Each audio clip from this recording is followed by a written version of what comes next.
Friends, আশা করি তোমরা সবাই খুব ভালো আছো। আমরাও খুব ভালো আছি। আজ আমরা যাচ্ছি কামারপুকুর। এই নামটার সাথে তোমাদেরকে আলাদা করে পরিচয় করিয়ে দেওয়ার কোনো দরকার নেই, কারণ আমরা সবাই জানি এটা আমাদের ঠাকুর শ্রীরামকৃষ্ণ পরমহংসদেবের জন্মস্থান। এর আগে দক্ষিণেশ্বরের মন্দিরে আমরা অনেকবার গিয়েছি, কিন্তু ঠাকুরের জন্মস্থান যাওয়ার সুযোগ ও সৌভাগ্য কোনোটাই হয়নি। কামারপুকুর আমাদের বাড়ি থেকে 70 কিলোমিটারের মধ্যে। নদীর উপরে এই বাঁশের ব্রিজটি দিয়ে যেতে খুব ভয় লাগছিল, তবে একটা অন্যরকম অভিজ্ঞতা, ভালোই লাগলো। তবে বললেন যে কোনো ভয় নেই, সেই কারণে আমরা ওইটা দিয়ে গেলাম। খুব কি সুন্দর একটা মন্দির গ্রামের ভিতরে বানিয়েছে, কি অপূর্ব লাগছে দেখতে, তাই না? এই ভেতরের রাস্তাটি নেওয়ার জন্য সময় এবং দূরত্ব অনেকটাই কম লাগলো। বেশ অনেকটা রাস্তাও পৌঁছে গেলাম।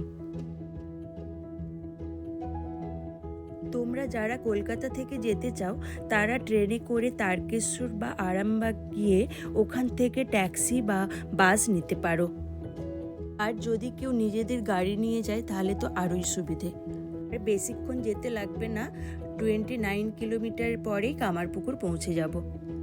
দিকে রাস্তাটি যাওয়ার সময় লক্ষ্য করলাম বেশ ছোট বড় অনেক মন্দির বানানো আছে। দেখতে দেখতে আমরা ক্ষীরপাই পৌঁছে গেলাম। আর ক্ষীরপাইয়ের বাবরসা তো তোমরা সবাই জানোই, খুবই বিখ্যাত। এখানে আমরা একটু বাবরসা খেলাম। ওখানে ওনারা পুরো গরম গরম এরকম বানিয়ে দিচ্ছিল, আমরা গরম গরম দাঁড়িয়ে ওখানে খেলাম, দারুণ লাগলো। তবে এখন আর কিনছি না, যখন বাড়ি ফিরবো তখন বাড়ির জন্য নিয়ে যাব। তবে আমাদের সাথে ডিমো এবং আমার দাদার ছেলে চিকু, ওরা দুজনে আছে, তাই এখান থেকে আমরা বেশ কয়েকটা স্ন্যাক্স, কিছু ফল কিনে নিলাম রাস্তাতে খাওয়ার জন্য। আজ আমরা সবাই মিলে যাচ্ছি, আমি, তন্ময়, আয়াংস, তার সাথে আমার বৌদি এবং বৌদির ছেলে চিকু এবং বাবা মা, সবাই মিলে আমরা আজকে যাচ্ছি। বেশ আনন্দ করতে করতে আমরা যাচ্ছি এবং সাইডের এই প্রাকৃতিক দৃশ্যগুলোও আমরা অনুভব করছি। বেশ খোলা আকাশ, খোলা মাঠ এবং রাস্তার দুধারে এত সবুজ গাছপালা দেখে না মনটা একদম জুড়িয়ে যাচ্ছে। আর এই দিকটাতে দেখলাম বেশ ধান চাষ হয় এবং দূরে ওই সাদা ঘরটা দেখতে পাচ্ছ, ওটা একটা স্টোর। ওই স্টোরে কিন্তু অনেক আলু, পেঁয়াজ এসব স্টোর করে রাখা হয় সারা বছরের জন্য। দেখো সামনে একটা গরুর গাড়িও দেখতে পেলাম, আজকাল তো এইসব দেখাই যায় না। তবে আজ আমরা শুধু কামারপুকুর যাব না, তার সাথে আমরা মা সারদা দেবীর জন্মস্থান জয়রামবাটিটিও দেখে আসবো। সারা বছর কামারপুকুর, জয়রামবাটি এই দুটো স্থান দর্শন করার জন্য প্রচুর লোক আসেন বাইরে থেকে। কেউ ট্রেনে করে, কেউ বাসে করে, কেউ নিজের পার্সোনাল কার নিয়ে এই পবিত্র স্থানটিতে দেখতে আসেন। তবে আমরা সবাই যেই পথেই যাই না কেন, আমাদের গন্তব্যস্থল একটাই, ঠাকুরের কথায় যত মত তত পথ। দেখতে দেখতে আমরা পৌঁছে গেলাম। এবার গাড়ি পার্ক করে আমরা একজন গাইড নিয়ে নেব, উনি আমাদেরকে ঘুরিয়ে পুরো জায়গাটি দেখাবেন এবং প্রত্যেকটি স্থানের কি মাহাত্ম্য উনি আমাদেরকে বিবরণ করে বলবেন। তবে এখানে দেখলাম অনেক টোটো, অনেক গাইডস এরকম অনেকেই আছেন, যেনারা এইগুলো আমাদেরকে ঘুরিয়ে ঘুরিয়ে দেখাচ্ছিলেন এবং ওনাদের এটাই রেগুলারের রোজগারের পথ। আমিও একটি ফটো দিয়ে দেব, আমাদেরকে যিনি ঘুরিয়ে দেখিয়েছিলেন পুরো জায়গাটি ওনার, এবং ওনার সাথে আমি। এই যে দেখো, আর কিছু বলবো না, ওনার কাছ থেকেই এবার তোমরা পুরোটা শুনে নাও। এটা হচ্ছে হালদার পুকুর। মা যখন দক্ষিণেশ্বরে ছিলেন, মায়ের মনে দুঃখ হয়েছিল। রামকৃষ্ণ বলছে, দেখো দুঃখ করার কিছু নাই, তুমি কামারপুকুরে গঙ্গা পাবে। মা তো বিশাল ভয় পেতেন, অষ্টসখীরা আগুলে আগুলে হালদার পুকুরে চান করাতে নিয়ে আসতেন। আমার মা যখন চান করতেন, সখীরা মিলিয়ে যেতেন। একটা বট গাছের তলায় রামকৃষ্ণ সাধনা করতেন। যে দেখছে রাখাল মহারাজ বিবেকানন্দ স্বামীজি দাঁড়িয়ে আছে, রামকৃষ্ণের পায়ে জল এসে গঙ্গা এসে হালদার পুকুরে পড়ছে। এই হালদার পুকুরে এই সারদা দেবী গঙ্গা পেয়েছিলেন। তখন মা মুঠো জবা ফুল দিয়ে বেলপাতা দিয়ে পুকুরটাকে পুজো করেছিলেন। এটাকে আমরা বলি ছোট গঙ্গা। বিয়ে বাড়ি, অনুষ্ঠান বাড়ি এই পুকুরে যান হয়। তুমি তারকেশ্বরটা দুধ গঙ্গা, এটাকেও আমরা ছোট গঙ্গা বলে ভাবি। যাও মাথায় জল নিয়ে আসো। আমার কলা পাতা দিয়ে গঙ্গা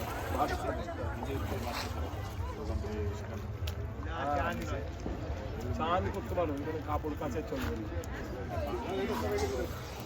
ঠিক আছে বাবা।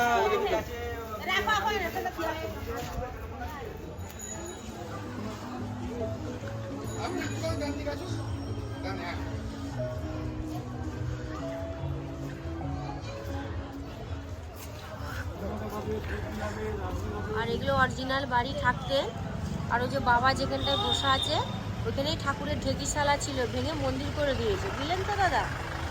আর ঠাকুর এইটাই গান বাজনা করতেন, এটা রামেশ্বর থাকতেন। ওর পাশের বাড়িটা হচ্ছে ঠাকুর রামকৃষ্ণ সারদা দেবী থাকতেন। আর এই যে মন্দিরটা দেখতে পাচ্ছেন, এটা যোগী শিব বলো, এটা যোগী শিব মন্দির। এই জ্যোতি বেড়েই রামকৃষ্ণ জন্ম হয়েছিল, এটা তাই জন্য আমরা বলি যোগী শিব মন্দির। ঠাকুর নিজে লাগিয়েছিলেন? হ্যাঁ হ্যাঁ হ্যাঁ, বলুন আরেকবার। ঠাকুর এই আম গাছটা নিজে লাগিয়েছিলেন, নিজে হাতে। এত বছরের আছে না? এটা 150 বছরের পুরোনো আম গাছ। এর আম খেলে না আপনার বিরাট মিষ্টি লেগে থাকবে মুখে। ঝড়ে বাদলে পরে তো আমরা খাই, বিরাট মিষ্টি ঝাঁক ঝাঁক আম ধরে। ও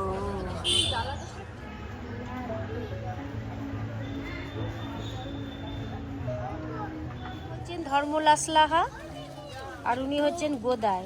ওরা তো দু বন্ধু ছিলেন, যখন শৈলা হয় ওরা দু বন্ধুতে শৈলা পাঠিয়েছিলেন।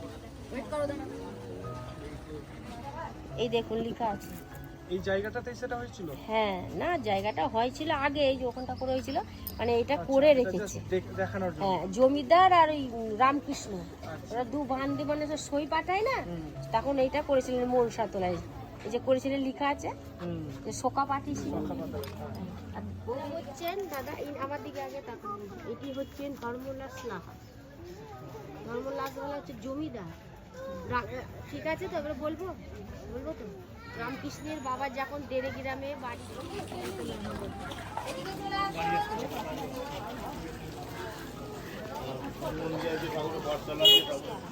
রামকৃষ্ণের বাবা যখন দেড়ে গ্রামে বাড়ি ছিল, মিথ্যে সাক্ষী দেয়নি বলে ক্ষুদিরামকে তাড়িয়ে দিয়েছিল।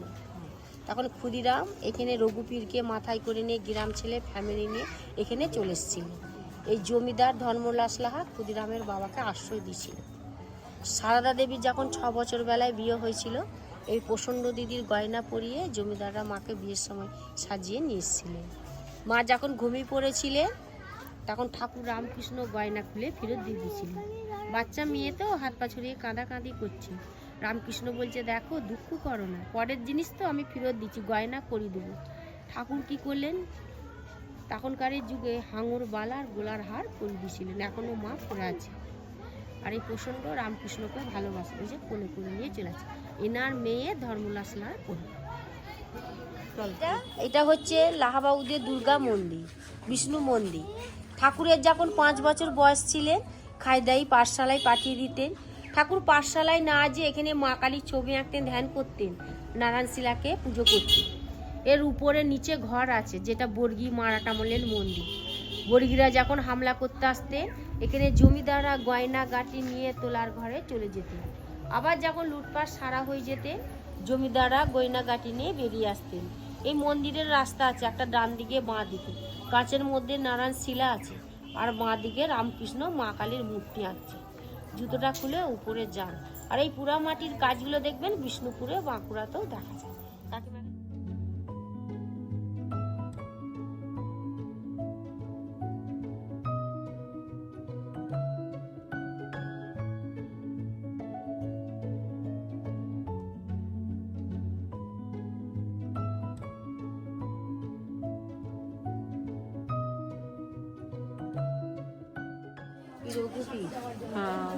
রামকৃষ্ণের মা, ওনার দাদা, এটা কাটতেন, রামকৃষ্ণের বোন কাটতেন।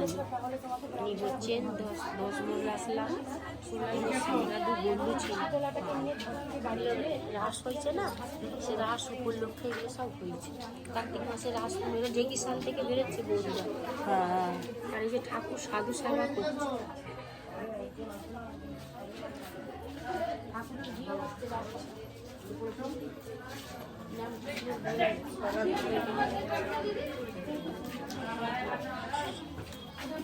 আর এইটা হচ্ছে ঠাকুর গয়না খুলে ফেরত দেওয়াটা। আর এটা হচ্ছে রাসলীলা। এটা কংস বধ।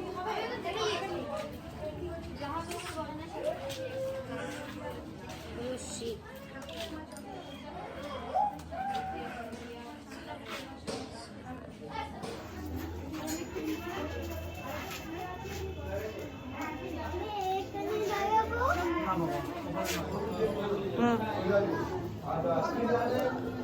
এটা হচ্ছে ঠাকুরের পাঠশালা। ঠাকুর যখন পড়াশোনা করতেন, ঘরে ছাউনি ছিল তো, 1304 সালে পুড়ে গেছিল। এই মেঝে কাটা অরিজিনাল। মাস্টারমশাই যখন রামকৃষ্ণকে যোগ দিয়ে গেলেন, পড়ে গেলেন। যেদিন থেকে বিয়োগ দিচ্ছে, ঠাকুর বলছে দুঃশালা, তোর পাঠশালার পড়বো না, আমি যোগে আছি। যোগ মানে ভক্তের সাথে তার যোগাযোগ, বিয়োগ মানে কাটাকাটি। ঠাকুর পাঠশালায় না যেয়ে মা কালীর ছবি আঁকতেন, ধ্যান করতেন। আর এটা হচ্ছে পার্বতীনাথ শিব, উনি খুব ভালোবাসতেন, গোপাল গোপাল করে ডাকতেন। উনি এই মন্দিরটা প্রতিষ্ঠা করেছেন। ওখানে হয়, আর এটা মন্দির, এখানে রাষ্ট্রপূজা হয়। ওইদিকে একবার যান।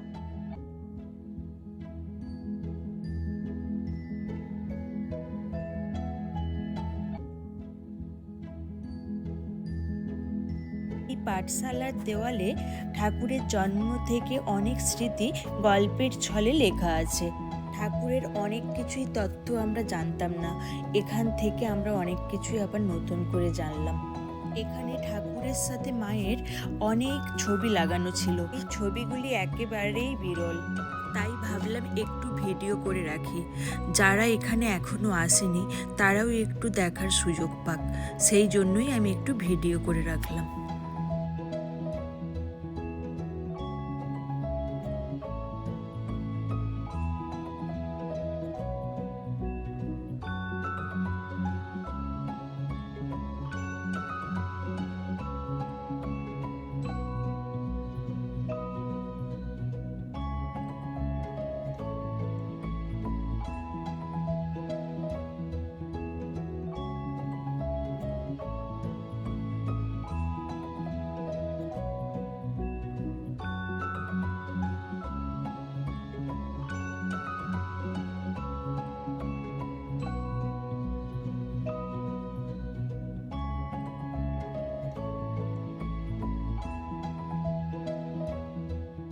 লাহাবাউদের দুর্গা মন্দির, আবার নতুন করে বলো।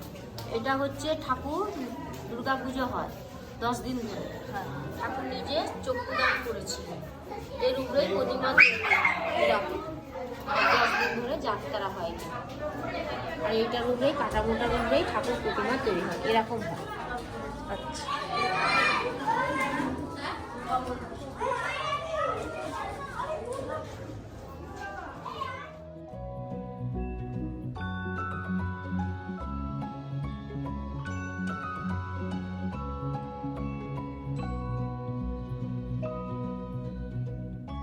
রামকৃষ্ণ এখানে পুজো করতেন আর ধ্যান করতেন। তার উপলক্ষে মন্দিরটা নতুন হয়েছে। আর একটা শিল্পী, আর এখানে পাঠা বলি হয়। যুগটা কিন্তু ওপর থেকে পাথরে, হ্যাঁ মাটি। দিদি ভাই, ওই শিবটা নিবে। আর এটা কি? এটা পাঠা বলি। ও তো সেই কালী পূজার মন্দির মতটা কথা কি?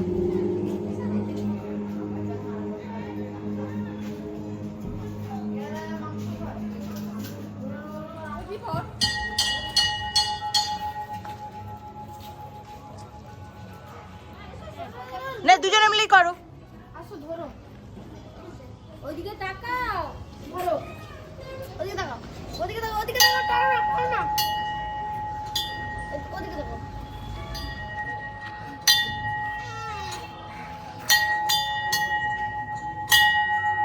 বলো। এটা হচ্ছে গোপেশ্বর শিবের মন্দির। রামকৃষ্ণ যখন পাগলামির মতন হয়ে গেছিলেন, ও দাদা দক্ষিণেশ্বরে নিয়ে যেয়ে গঙ্গার তীরে ধ্যান করতেন, মা মা বলে কাঁদতেন, নিজের মনে সাধনা করতেন। গ্রামের লোক ভয় দেখে দিল ওর মাকে, তোমার ছেলে পাগল হয়ে গেছে, কোনো শিবের কাছে হত্যা দাও। রামকৃষ্ণের মা চন্দ্রা দেবী দক্ষিণ থেকে হেঁটে কামার পুকুরে চলে এসেছিলেন। এই কামার পুকুরে চান করে 3 দিন শিবের কাছে হত্যা দিয়েছিল। এই শিব বলল, দেখো তুমি বাড়ি ফিরে চলে যাও, তোমার ছেলে পাগল নয়, তো ভবতারিণীকে পাবে বলে পাগলামির মতন হয়ে গেছে, তুমি বাড়ি যাও, ভালো হয়ে যাবে। আর পেছনেই কামার পুকুর। এই পুকুরের নামলেই গ্রামের নাম কামার পুকুর হয়েছে। আগে কর্মকারদের শুধু বসবাস ছিল, এখন কামার বেনেরা সবাই বসে। পুকুরের নামলেই গ্রামের নাম। আদির নাম ছিল শুকলালগঞ্জ। এই পুকুরটা দেখাবো স্যার।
এটা হচ্ছে ধনিকামানির বাড়ি ছিল, ভেঙে মন্দির হয়ে গেছে।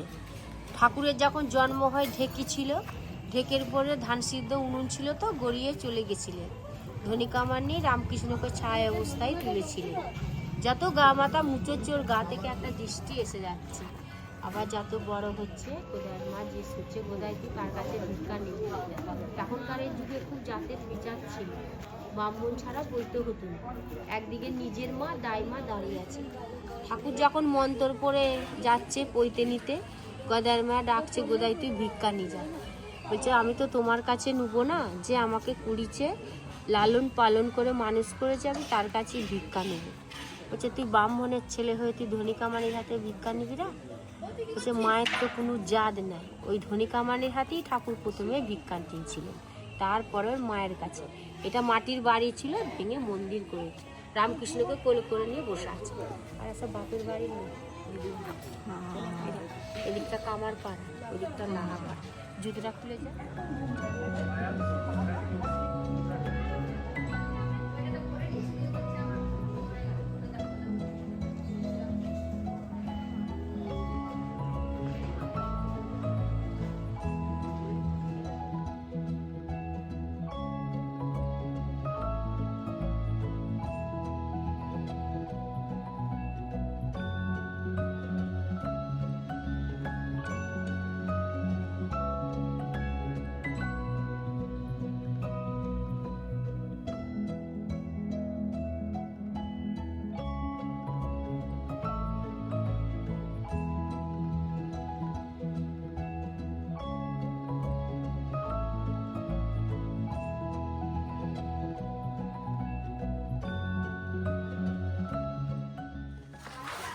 সত্যি এরকম আর পুরনো বাড়ি আজকাল দেখাই যায় না, মাটির বাড়ি।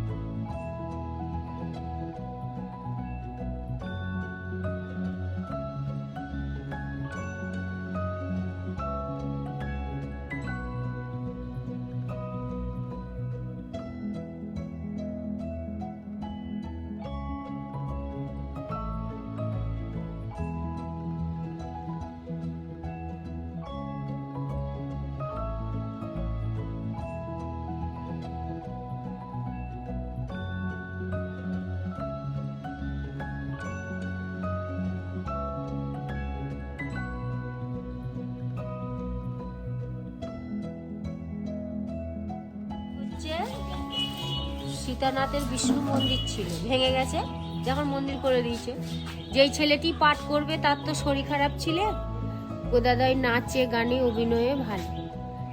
এবারে মেয়েরা কি করলেন, গোদাইকে শিব সাজিয়ে তেজে রেছিলেন। ঠাকুর এই জায়গায় যাত্রা করতে করতে ভাব তৃতীয় ভাব সমাধি হয়ে গেছিল। এখানে লাস্টে হয়েছিল। আর মুড়ি খেতে খেতে আনুর বিশাল লোককে দিয়ে হেঁটে যাচ্ছিলেন। কালো মেঘের সাদা রং হয়ে গেল, ওখানে ফার্স্ট হয়েছিল। সেকেন্ড হয়েছিল আনুর বিশাল, 3বার ঠাকুরের ভাব এনেছিল।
টিনের বাড়িটা দেখতে পাচ্ছে, ওই দূরেরটা তো এটা? ও সেটা, ও ওটা আচ্ছা। দুর্গাদাস পায়েন সীতানাথ পায়েন, এরা দু ভাই ছিল।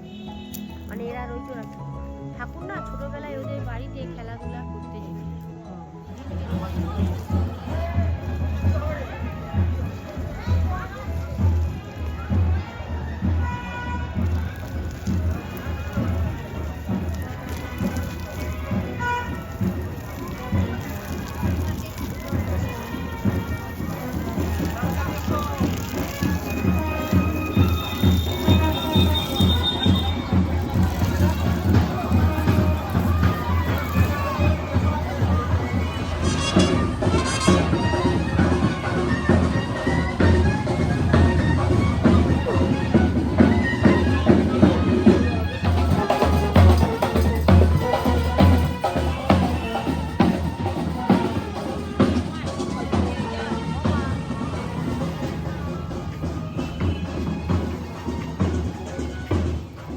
এই দেখো, বিকেল গড়িয়ে এবার সন্ধে হতে যাচ্ছে।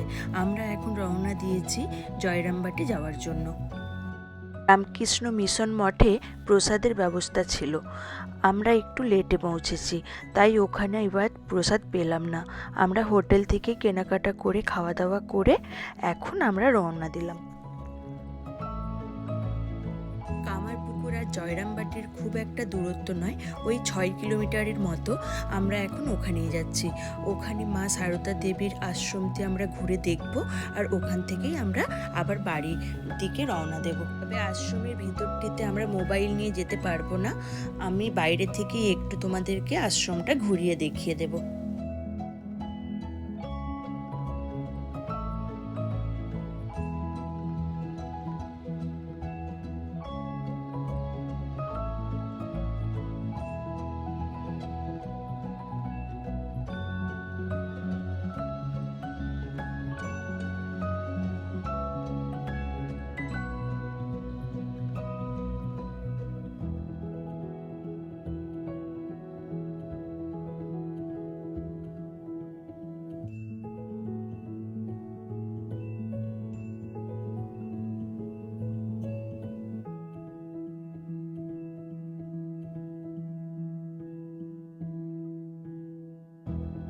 দেখো, আশ্রমের ভেতরে ঢোকার আগেই প্রচুর দু সাইডে দোকান করা আছে।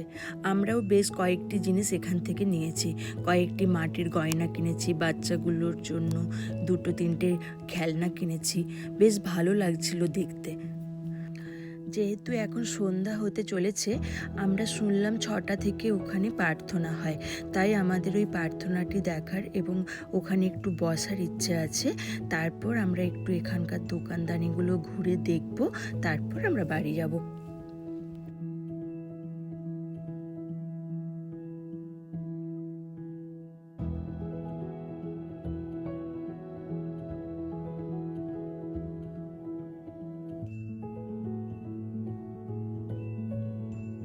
প্রার্থনার পরে দেখো এখন বাইরে অন্ধকার নেমে গেছে। এবার আমরা বাড়ির দিকে রওনা দিয়েছি। চলো এবার বাড়ি যাওয়া যাক। আবার ওই আমরা শর্টকাট রাস্তাটি নেব, আবার ওই বাসের ব্রিজটি দিয়েই আমরা বাড়ি যাব। তবে একটু ভয় ভয় করছিল যেহেতু রাত হয়ে গেছে, তবে ড্রাইভার দাদা বললেন যে কোনো ভয় নেই, আপনারা আরামসে যেতে পারেন। আমরাও ওনার উপরেই একটু বিশ্বাস এবং সাহস নিয়ে যাচ্ছি। চলো রাত্রিতে দেখাবো ওই জায়গাটি। এই বাঁশের ব্রিজটি কংসাবতী নদীর উপরেই কিন্তু করা আছে। আমরা ওই কংসাবতী নদীর উপরেই কিন্তু ওই বাঁশের ব্রিজটি আমরা পার হচ্ছিলাম। তারপর ওখানে গিয়ে দেখলাম একদম নিরিবিলি, কেউ কোথাও নেই। একটু তো ভয় ভয় করছিল, কিন্তু কোনো ভয় নেই শুনেছি যখন আমরা সাহস করে এগিয়ে গেলাম। তবে ব্রিজটি এতটাই মজবুত, আমাদেরকে কিন্তু গাড়ি থেকে নামতেও হলো না। আমরা গাড়ির মধ্যেই ছিলাম, ওই গাড়ি সমেতই কিন্তু এই ব্রিজটি পার হলাম। বেশ ভালো কাটলো আজকের দিনটা। বাড়ির সবার সাথে অনেকটা সময় কাটালাম এবং অনেক দিনই যাওয়ার ইচ্ছে ছিল, যাব করেও যাওয়া হয় না। কিন্তু আমি মনে করি যার যখন সময় হবে সে তখনই যেতে পারবে। তাই আমাদের এখনই হয়তো সময় ছিল, তাই আমরা যেতে পারলাম। দেখতে দেখতে বাড়ির সামনে পৌঁছে গেলাম। বাচ্চা দুটো খুব টায়ার্ড হয়ে গেছে, সারাদিন লাফালাফি করেছে, অনেক হাঁটতেও হয়েছে। তাই ওদেরকে গিয়ে আগে কিছু খাইয়ে ঘুম পাড়িয়ে দেব। দেখো, এটাই হচ্ছে আমাদের বাড়ির পাশের বাজার। এই বাজারেই আমরা সবসময় সব কিছু কেনাকাটা করি। আজকের ভিডিওটি কেমন লাগলো জানিও। সবাই ভালো থেকো, সুস্থ থেকো। টাটা, এবং শেয়ার, কমেন্ট এবং সাবস্ক্রাইব করে দিও। বাই।